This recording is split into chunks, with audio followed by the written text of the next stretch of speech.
Salut à tous et bienvenue sur la chaîne Histoire des Arts Martiaux. Alors aujourd'hui c'est une vidéo très spéciale que je fais, comme vous l'avez vu dans le titre, c'est une vidéo hommage à François Giornelli qui nous a quittés récemment malheureusement. Je l'avais rencontré il y a quelques années, il était venu chez moi pour être interviewé quand je faisais mes recherches sur le karaté. Je faisais à l'époque un petit peu la même chose que ce que je fais maintenant pour le judo, c'est-à-dire que j'interviewais des gens, des pratiquants d'arts martiaux, et je reconstituais l'histoire à partir de leur mémoire. Et François Giornelli était venu chez moi et on avait beaucoup parlé de son histoire, du karaté dans la région, etc.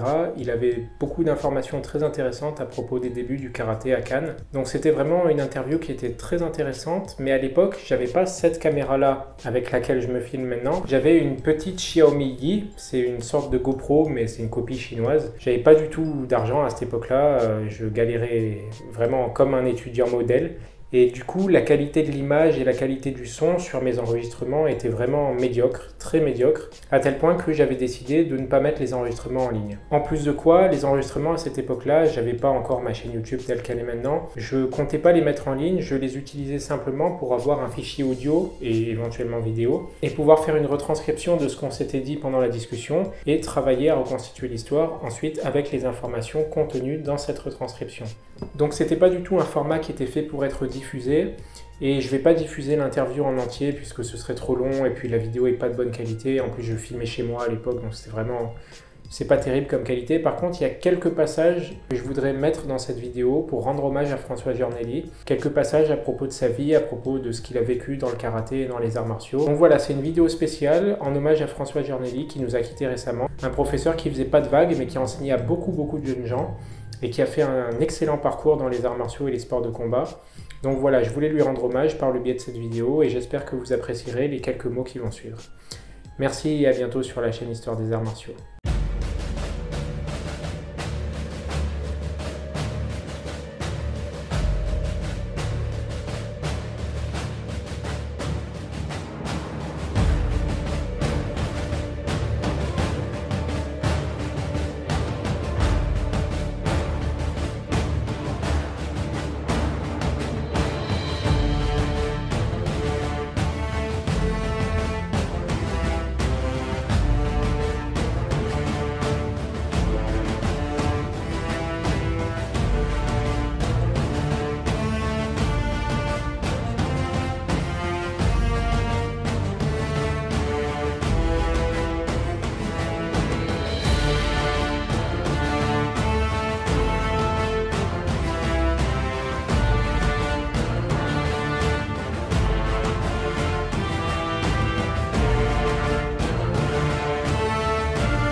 Alors, pour l'enregistrement, d'abord, j'ai besoin que vous donniez votre nom, prénom et date et lieu de naissance. Alors, c'est simple.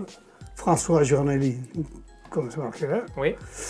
Je suis né le 4 octobre 1944 à Umbertide. Je suis arrivé en France après avoir travaillé en Suisse et puis j'ai travaillé en Allemagne. D'accord. Et donc, vous êtes arrivé en France en quelle année? En 65, puisque ma soeur habitait ici. D'accord. Donc à Nice.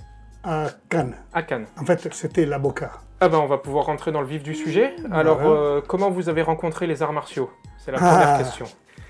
Simple. En Italie, j'avais déjà vu un truc sur le karaté, mais c'était rigolo plutôt. Donc on regardait sans regarder. C'était un petit bled à l'époque, ma ville. Hein. Donc il y avait une télé par-ci, par-là, et je voyais à peu près... Donc votre premier contact, ça a été à la télévision? Voilà, j'ai vu un reportage sur le karaté. Après, en venant ici, j'allais voir l'entraînement du karaté du samedi à Cannes-l'Avocat, toujours, au Palais des Sports, qui n'existe plus maintenant. Voilà, mais je n'osais pas y aller. D'accord. Puisqu'ils étaient, je sais pas, 150, oui. Un paquet. Hein. La SLM, c'était. Et puis, fatalité a voulu que je connaisse une fille qui, elle, faisait du karaté. Qui venait, elle voyait que j'allais toujours voir et elle me dit « Mais pourquoi tu viens pas? T'as peur ?» Oula, c'est le mot qu'il fallait pas. Alors le lendemain, j'étais inscrit, mais le lendemain, je me suis inscrit, mais comme je connaissais rien, et puis j'avais pas de sous, faut le dire, hein, puisque mon salaire ne me permettait pas de faire des grands frais, je me suis fait prêter un kimono. Je suis allé à l'entraînement, et puis en fait, à l'époque, c'était un rang. Oui. Mais devant moi, il y avait un colosse, il devait faire 120 kilos.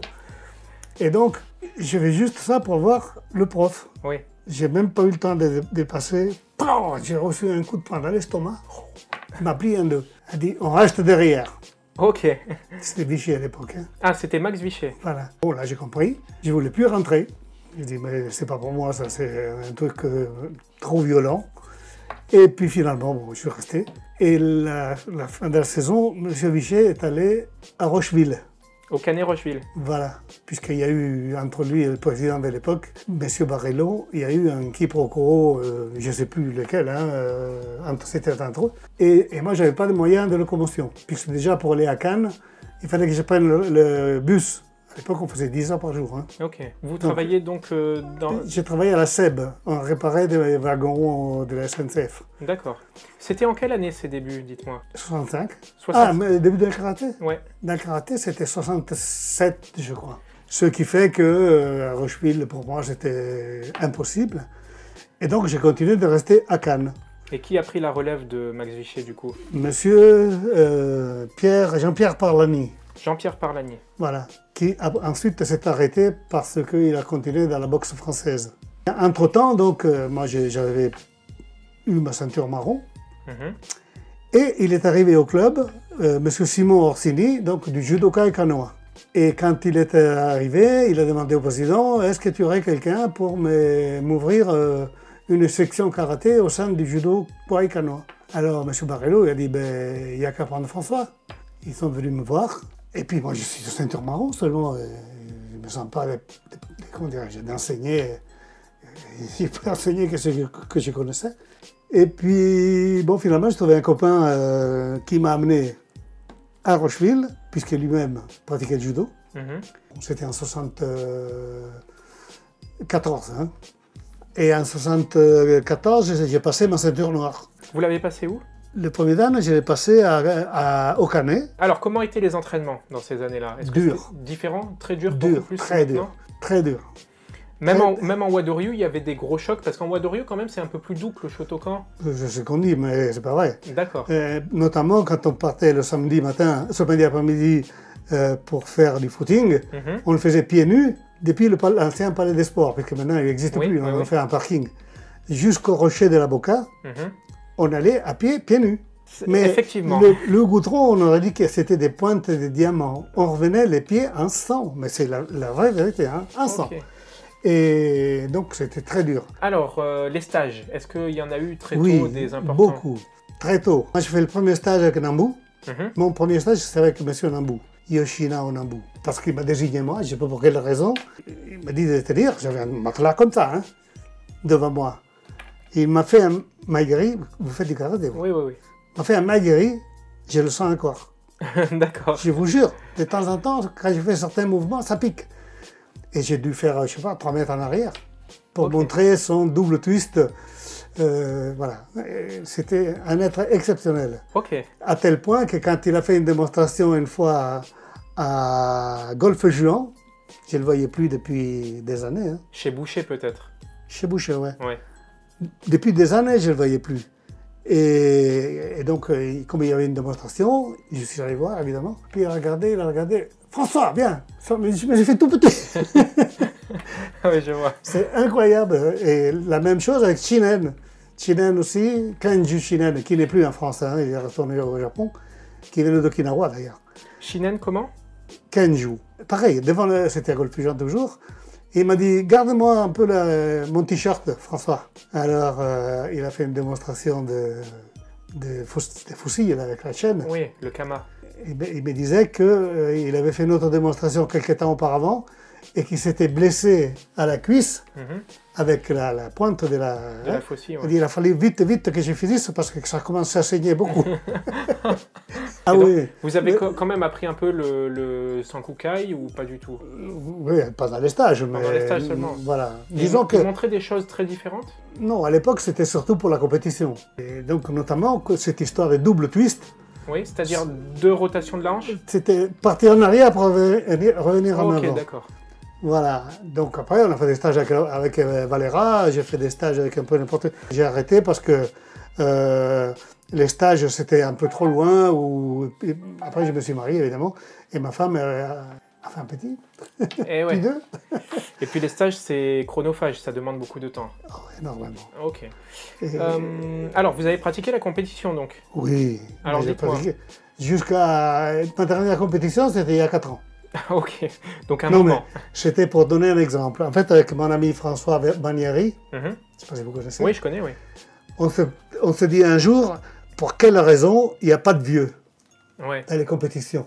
Est-ce qu'on pourrait, nous, y aller pour donner l'exemple? On s'est inscrit à la compétition. Après, donc, ils ont fait la compétition vétéran 1, vétéran 2, vétéran 3, etc. Mais bon, moi j'avais 70 ans passé, et ça commençait à m'embêter un petit peu, d'autant plus que je ne vois pas. Si j'enlève les lunettes, je vois un éléphant dans un trottoir. Ok. Là, il y a des gants obligatoires, protège-dents obligatoires qu'à l'époque il n'y avait pas, il n'y avait rien. Protège-pieds, protège-tibia et tout. Moi, je n'avais pas l'habitude de travailler avec ça. Donc j'étais complètement engoncé, mais enfin bon. Ça a été quand même une... bon, enfin, j'ai fait pour mieux, j'ai fait bien départemental. Ok. Voilà, mais ce n'est pas une vraie compétition, voilà. Mais la dernière compétition, je l'ai faite, je crois, j'avais 39 ans. Alors, vos grades. Donc, vous êtes 6e dan. Oui. Vous avez le brevet d'état d'éducateur sportif premier degré. Oui, je suis médaillé de la jeunesse et sport. Et alors, j'ai vu, je ne sais pas si c'est votre femme ou votre fille, Cécile, qui est 3e dan. Oui, elle est arrêtée parce qu'elle s'est transférée à Paris. Et elle n'a pas trouvé un club, pas à Paris même, mais elle était dans la région. Voilà, dans l'Essonne. Elle n'a pas trouvé un club, parce qu'elle était très forte, vraiment. Hein. Elle était très forte. Si elle avait continué, elle serait maintenant 5e dan. Mais bon. Et donc c'est votre fille? Oui. Ok. D'ailleurs, vous verrez dans les documents, il y a une lettre qui m'a fait énormément plaisir. Hein. Et elle me meut aux larmes. Enfin, vous le verrez. Ok. Mais mon fils aussi avait du karaté avec moi. Hein. Ah, alors j'ai pas trouvé son grade. Ah non, non, il a fait 2 ans, c'est pas, pas un grade élevé. Hein. Parce que moi, quand je recherche sur le site de la fédération, on peut, en tapant un nom, trouver tous les grades qui sortent. À l'époque, il n'y avait pas. S'il n'est pas ceinture noire, ça rentre pas dedans. Et encore. Maintenant, on va passer à la deuxième grande partie, c'est l'enseignement. Donc, si je suis bien renseigné, vous avez créé une première session de karaté au Judo Kwai de Simon Orsini, comme on l'a dit, donc en 73, ça c'est bon. Elle a duré de 73 à quand cette section? Voilà, alors là, je ne pourrais pas vous dire. J'ai ouvert le club à Mandelieu en 60. Attendez que mon fils est né, 78. En 78, j'ai fait Mandelieu. Donc je crois que j'ai arrêté en 78 ou 79. D'accord, donc de 73 à donc quelques années, 5 ou 6 ans, disons. Oui, oui, oui. Ok. Le club de Mandelieu, vous l'avez gardé de 78? Le club de Mandelieu, je l'ai commencé quand mon fils était encore dans le ventre de ma femme. Donc c'était en 78. Et vous l'avez laissé en 2007? Oui. Vous avez déjà le club de Pégomas alors à ce moment-là? J'avais déjà le club de Pégomas, oui. Donc vous étiez à cheval sur Pégomas et Mandelieu de 1978 à 1989 déjà? C'est ça. Ok, et c'est resté comme ça, donc jusqu'en 2007, vous étiez à la fois à Pégomas et Mandelieu. Okay. Mais j'avais ouvert aussi une section un peu à Tanneron. Mais ça n'a pas duré longtemps, puisque c'était beaucoup trop stressant. J'ai une question sur le Judo Kwai. C'était le premier club où vous avez enseigné. Il y avait déjà du judo depuis longtemps, puisque c'est un club de judo. En fait, voilà, Simon Orsini est venu parce qu'il voulait créer cette section karaté. Donc les premiers karatékas du club étaient les judokas, en fait. Oui. Les ceintures noires du judo venaient faire du karaté. Ok. Voilà. Après, le meilleur était Capizzi, Fernand, qui a suivi un petit peu mieux que les autres, disons. Et il est arrivé à être l'entraîneur de l'équipe de France de Jiu-Jitsu. Et donc, dans cette période-là, c'était les années judo, parce qu'il n'y avait pas encore 73... Il n'y avait pas encore dans vos premières années la Fédération française de karaté. Non, il y avait plusieurs passages. Hein. Et oui, parce qu'en 73, quand vous avez commencé à enseigner, il y avait plusieurs fédérations qui étaient actives, mais le karaté était enseigné au sein de la FFJDA. Voilà. Et en 75, est-ce que vous avez vu ce changement quand la Fédération française de karaté a été créée? Des changements dans la façon de diriger, Mais au début, c'était un peu panique quand même. Hein. Ah oui? Oui.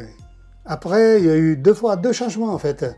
Il y a eu avant qu'il y ait la Fédération française de karaté et disciplines associées, il y en a eu encore une. Ça a été la mode un peu de la self-défense depuis quelques années. Vous avez dû voir passer ça. Moi, je n'ai jamais eu besoin, en fait. Puisque je trouve que la self-défense, normalement aujourd'hui, mais c'est mon idée, hein, donne beaucoup trop l'idée à des gens de savoir se défendre alors que c'est pas vrai. Puisque j'ai vu des pubs, en 6 mois vous serez invincible. Quand je vois ça, moi je deviens fou. Quand on est agressé, on est agressé. La surprise est totale. C'est 3 heures du matin dans une rue sombre. Ou alors on vit toujours comme ça. Et donc il faut savoir riposter intelligemment. Souvent la parole est beaucoup plus intelligente que d'utiliser son physique.